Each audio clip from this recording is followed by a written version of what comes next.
9월이 되니까 확실히 지난주에인가 백로 지났잖아요. 그래서 백로가 뭐냐고 제 아들이 물어보길래 장난쳤죠. 백로? 저기 강가에 가면은 날아다니는 게 백로야 그랬어요.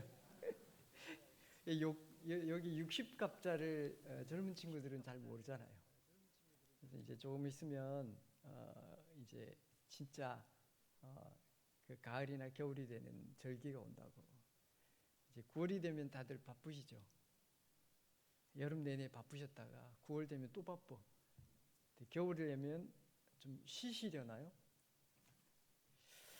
자, 오늘은 그 십자가하고 관련된 그 말씀 중에서 막달라 사람 마리아에 대한 이야기를 하려고 합니다.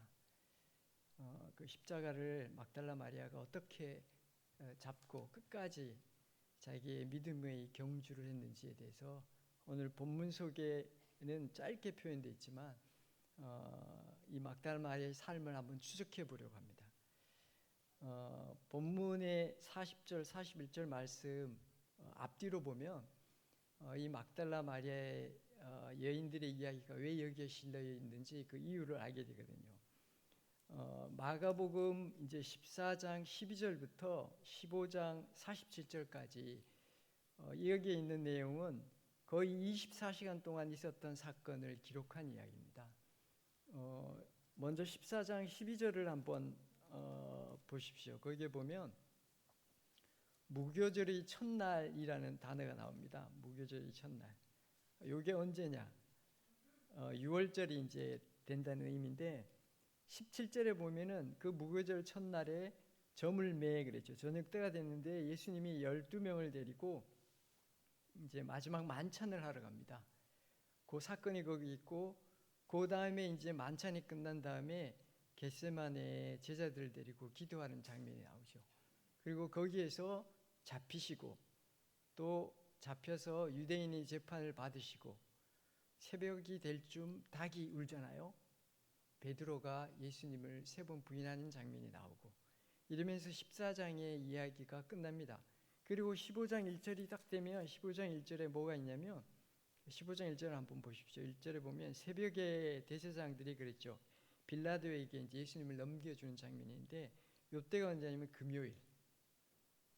금요일 새벽에 빌라도의 재판이 이제 있었고 예수님이 십자가에 못 박히시는데 그 못 박히시는 게 오전에 우리 시간으로 하면 오전 9시쯤. 그리고 15장 33절에 가면은 정오가 나옵니다. 제6시라고 되어 있는데 우리나라 시간으로 정오. 낮 12시. 그리고 12시부터 어두움이 쭉 임하더니만 오후 3시쯤 돼서 예수님이 이제 돌아가시죠. 그때 지진이 일어나고 성전 휘장이 찢어지는 사건이 생깁니다. 그러고 난 다음에 이제 15장 42절에 보면 안식일 전날, 이게 안식일은 토요일이잖아요. 안식일 전날이니까 금요일이죠. 금요일 날 예수님을 장사 지내는 장면이 나오고 이 장사 지내는 곳이 어디인지 여자들이 가서 예수님의 무덤을 봅니다. 그 장면이 15장 47절에 나옵니다. 여자들이 장사 지내는 어디에 무덤을 두는지 그 장면이 나오는데 그러고 난 다음에 이제 16장 1절에 가면 안식일이 지났는데 안식 후 첫날 이른 아침이라고 16장 9절에 이렇게 명시를 해두고 있어요. 그때 예수님이 이제 살아나시고 막달라 마리아에게 처음 보이시죠. 이게 14장, 15장, 16절에 이야기의 흐름이 이렇게 갑니다. 근데 이야기가 이렇게 흘러가는데 왜 생뚱맞게 40절, 41절에 여자들이 갑자기 등장할까? 이게 뭐 붕어빵의 안고 같은 요걸 알면은 이 14장, 15장, 16절의 흐름을 왜 여기다 넣는지 알게 됩니다. 이 본문은요, 이 여제자들이 예수님의 빈 무덤을 발견한 목격자들입니다. 처음 발견한 사람들. 그리고 막달라 마리아가 예수님의 부활한 첫 모습을 처음으로 본 사람이라고 그랬잖아요. 그러니까 부활의 첫 증인이기 때문에 여기에 이렇게 이 여인들이 얼마나 중요한지를 표시해 놓은 거예요. 이거를 이제 왜 이게 40절, 41절이 있는지 이걸 기억해 두시고 오늘 말씀을 들으면 아마 도움이 되실 겁니다. 예수님이 공생의 기간 동안에 두 부류의 제자가 있었어요. 첫 번째 부류는 예수님을 따라다녔던 제자입니다. 예수님과 함께 여러 장소를 다니면서 복음을 전하고 아픈 자들을 치유하고 나중에는 예수님이 마지막으로 예루살렘에 방문하실 때 그 운명의 기간 동안 만찬, 겟세마네 기도, 잡히는 그 순간까지 예수님과 함께 동행했던 제자들입니다. 그리고 결정적일 때 예수님 나 몰라라고 다 도망가 버리죠. 이 장면들이 나오고요. 또 두 번째 부류는 예수님을 따라다니지 않았던 제자들입니다. 이 사람들은 예수님이 마을에 방문하실 때 자신들의 집으로 초대해서 환대를 했어요. 예루살렘에 가까이 가면은 베단이라는 마을이 있습니다. 그 마을에는 마리아, 마르다, 나사로가 살고 있죠. 예루살렘 쪽으로 가면 예수님은 그 집에 이제 머물게 되는데 이 식구들이 예수님을 초대해서 이제 섬기는 거예요. 이 사람들은 가족과 생계로 살아가고 있던 제자들입니다. 그래서 예수님을 따라다닐 수가 없었어요. 예수님과 항상 함께 다니던 첫 부류 제자들의 경우에는 우리가 가장 먼저 떠올리는 사람이 12제자잖아요. 예수님이 직접 선택하셨고 모두가 다 남자들. 군대에 징병하는 것 같잖아요. 그죠? 남자들만 다 뽑았어요. 그러나 이 12제자와 다른 남자들 이외에도 팔레스타인 지방에서부터 예수님을 따라다녔던 여성 제자들이 있었습니다. 이 여성들 가운데 7명의 이름을 우리가 이제 복음서에서 이렇게 발견할 수 있는데요. 누구 있냐면 예수님의 어머니 마리아, 글로바의 아내인 마리아, 부유한 귀족이면서 헤롯의 청지기인 부사의 아내 요한나, 그리고 수산나, 예수님의 이모이고 세베대의 아들들의 어머니인 살로메, 그리고 작은 야고보와 요셉의 어머니 마리아, 그리고 마지막으로 막달라 마리아, 이렇게 7명이 나옵니다. 이 여성들은 대부분 다 어머니였어요. 그러니까 가정을 가지고 있는데 가족과 남편을 팽개치고 이렇게 쫓아다녔을까요? 아니요. 이때 유대 문화는 이제 남편이 허락하지 않으면 여성들이 이렇게 자유롭게 다닐 수가 없었고 남편도 비슷했습니다. 그리고 다 어머니였고 무언가 집안일이 많은 여성이었는데 예수님이 제자가 되어서 자기의 소유로 섬기면서 따라다녔던 이 여성 제자들이 있었습니다. 막달라 마리아는요, 갈릴리 호수 서쪽 막달라 지역에 사는 여자였습니다. 근데 우리는 막달라 마리아라고 하니까 막달라가 그냥 뭐 성이나 이름인 줄 알잖아요. 사실은 지명 이름이에요. 뭐 여기로 얘기하면 양구 여자 아무개, 뭐 그 저쪽 무슨 지역입니까? 저기 지역 뭐 영자, 저기 지역 남면에 있는 옥자, 뭐 이런 식으로 지명 이름이 바로 이 막달라예요. 마리아는 7 귀신이 들렸었고요. 온갖 종류의 정신적 피해를 입히는 악한 영들로부터 고통을 받는 여자였어요. 예수님은 귀신 들린 마리아를 구원하셨고 제정신으로 돌아오도록 회복시켜 주셨어요. 후에 막달라 마리아는 예수님이 헌신된 제자 중 한 명이 되었죠. 우리는 마리아처럼 귀신 들렸거나 비정상적인 사람들을 교회에서 만났을 때 또는 어떤 공간에서 만났을 때 환대하는 반응이나 행동이 적극적일 때는 경멸하거나 그 사람을 밀치게 되고 소극적일 때는 회피하고 그냥 모르는 척하게 되죠. 마치 사마리아 강도 만난 사마리아 사람을 대하는 태도 중에 이런 반응들이 우리에게도 나타납니다. 이 사람들은 악한 사람들이 아닙니다. 악한 자들에게 괴롭힘을 당하는 고통받는 가해온 사람들이에요. 예수 그리스도만이 이 사람들을 이들을 속박하고 있는 악한 영에서 건져낼 수 있고요. 예수의 이름으로 우리도 그들을 속박해서 건져낼 수가 있습니다. 그들이 온전케 된 후 공동체의 지체로 살 수 있도록 공공선을 실천하는 것은 우리의 몫이고 책무입니다. 우리는 그들이 적응하고 정착할 수 있도록 도와야 할 의무를 예수님한테 부여를 받았어요. 마리아는 예수님의 공동체 안으로 받아들여졌어요. 예수님과 제자들을 섬기는 여제자들 무리 속에 속해 있으면서 자기 제물로 섬기는 헌신된 제자 중 한 명이 되었습니다. 막달라 마리아는 십자가의 근처에서 여자들이 무리와 함께 십자가 곁을 가장 가까이서 끝까지 지켰던 사람 중에 하나였습니다. 예수님께서 어디에 묻히시는지 장지까지 따라가서 지켜보았던 사람 중에 한 여인이었어요. 주일날 새벽 예수님의 시체에 바를 향유를 가지고 예수님의 무덤으로 갔던 바저 여인 중에 한 명이 막달라 마리아였어요. 마리아는 그곳에서 부활하신 예수님을 처음 만났고 이 사실을 제자들에게 전한 사람이었습니다. 막달라 마리아에게 예수님이 제자가 된다는 것은 어떤 의미였을까요? 그게 자기에게 어떤 느낌이었을까요? 우리에게 이렇게 한번 스스로 질문해 보면 될까요? 내가 양구교회의 성도가 된다는 건 무슨 의미일까? 내가 예수님의 제자가 되어서 교회에 나온다는 건 어떤 의미일까?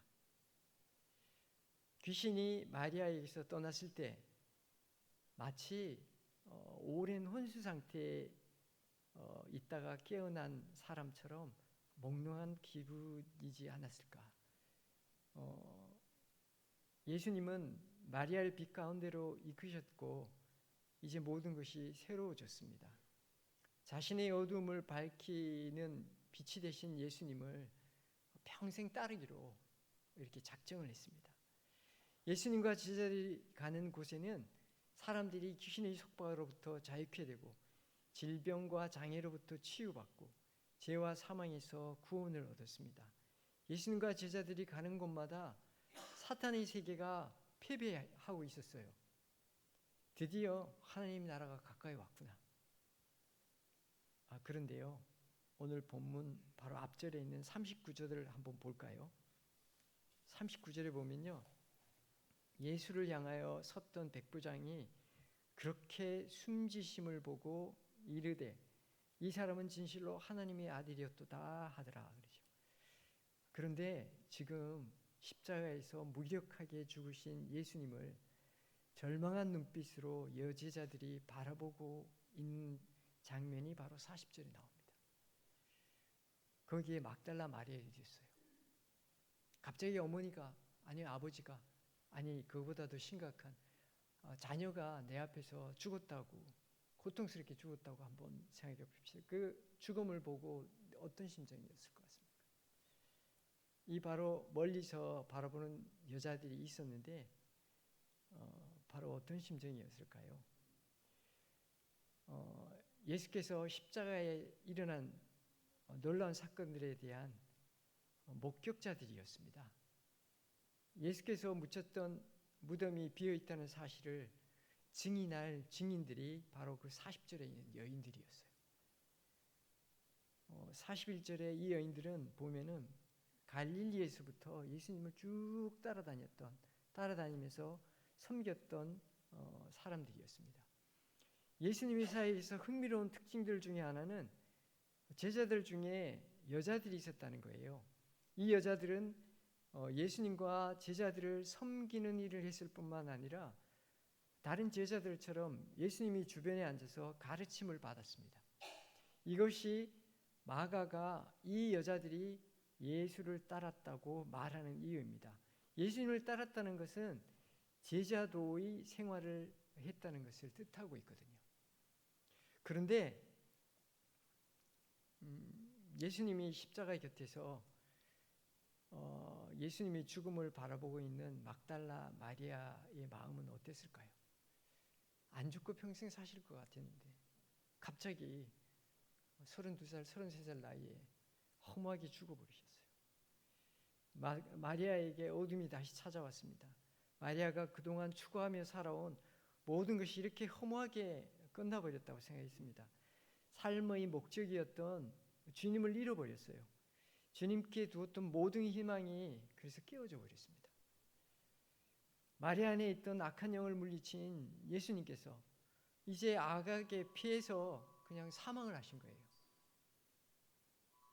마리아는 마리아를 괴롭힌 모든 고통에서 해방시켜 주셨던 그분이 이렇게 비참하게, 이렇게 허무하게 돌아가시다니. 골고다 언덕에서 예수님의 죽음은 거대한 희망이 한순간에 물거품이 되는 황망함이었습니다. 이제 앞으로 마리아에게 세상을 비추는 빛은 더 이상 없었습니다. 골고다 언덕에 있는 자신을 감싸는 것은 어둠과 적막뿐이었어요. 세월호 부모님들은 이게 어떤 마음인지 아마 아실 것 같아요. 그러나 십자가 앞에선 마리아는 어둠과 절망감을 견뎌내야 했습니다.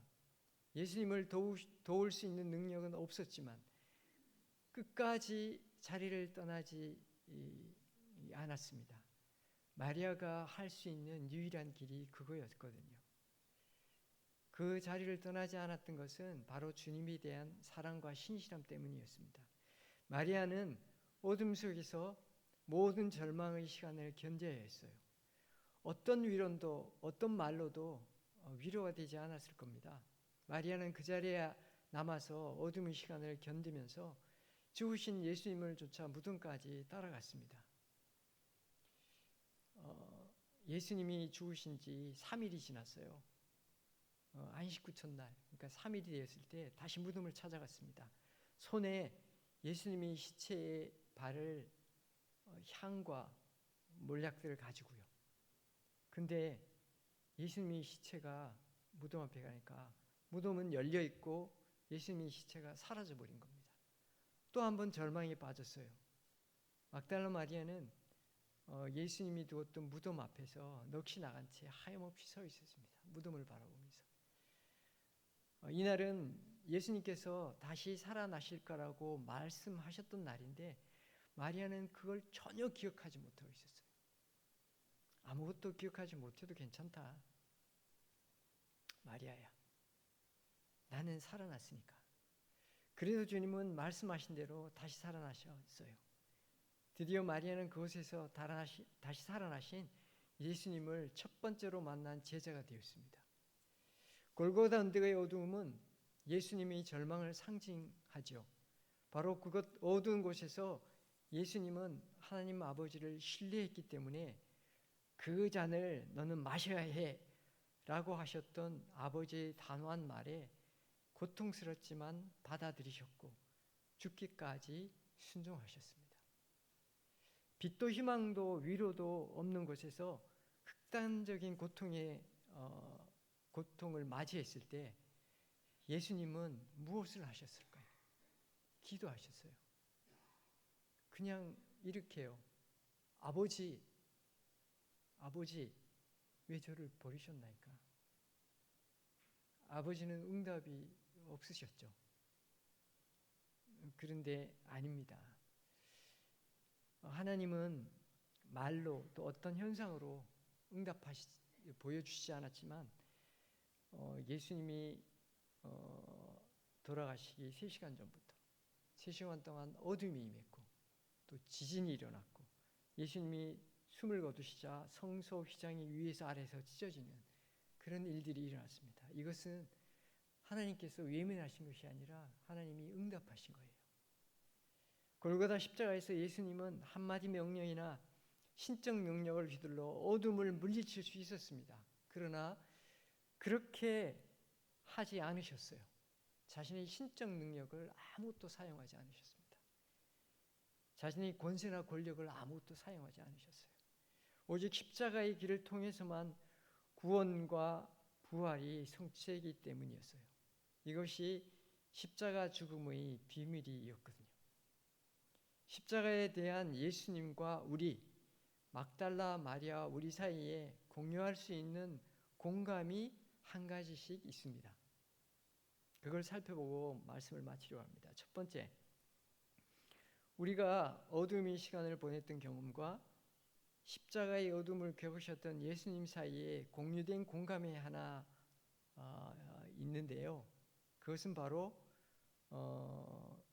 기도입니다. 기도. 우리 힘들 때 아이고 아버지 그러잖아요.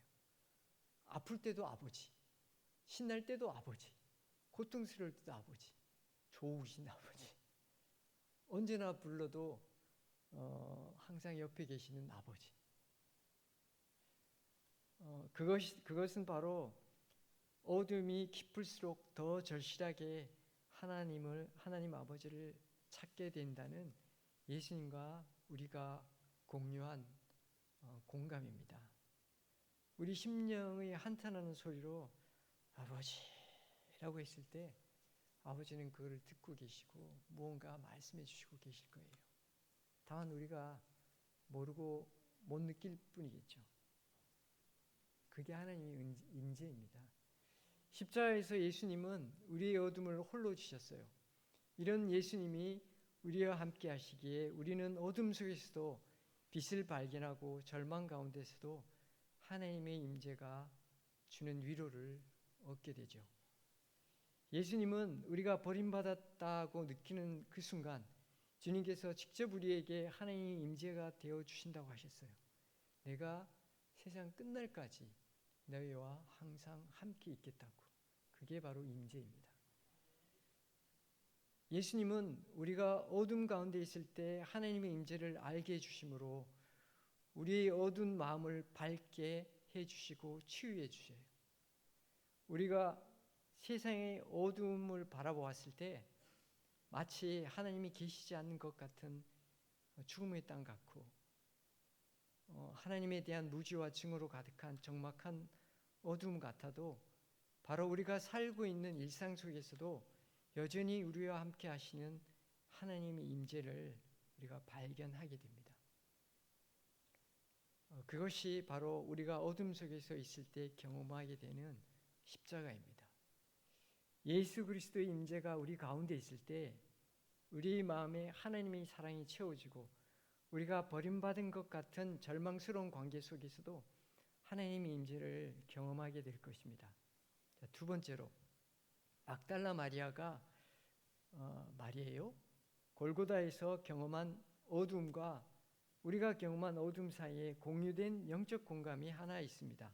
바로 하나님의 임재 경험입니다.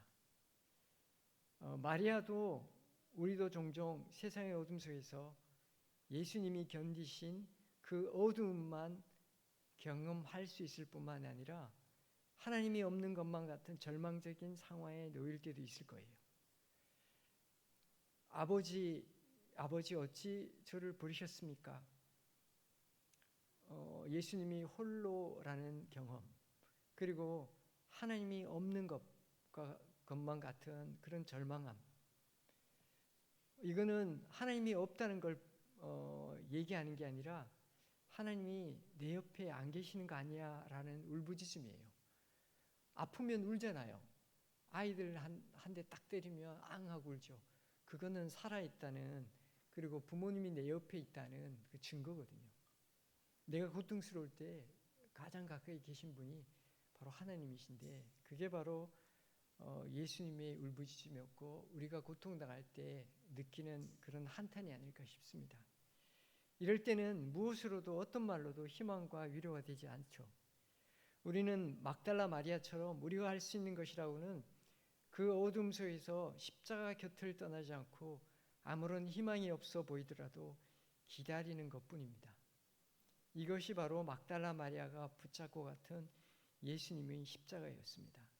이것이 하나님의 임재를 경험하게 하는 믿음입니다. 마리아가 골고다에서 자리를 지킬 수 있었던 것은 오직 예수님에 대한 사랑과 충성심 때문이었습니다.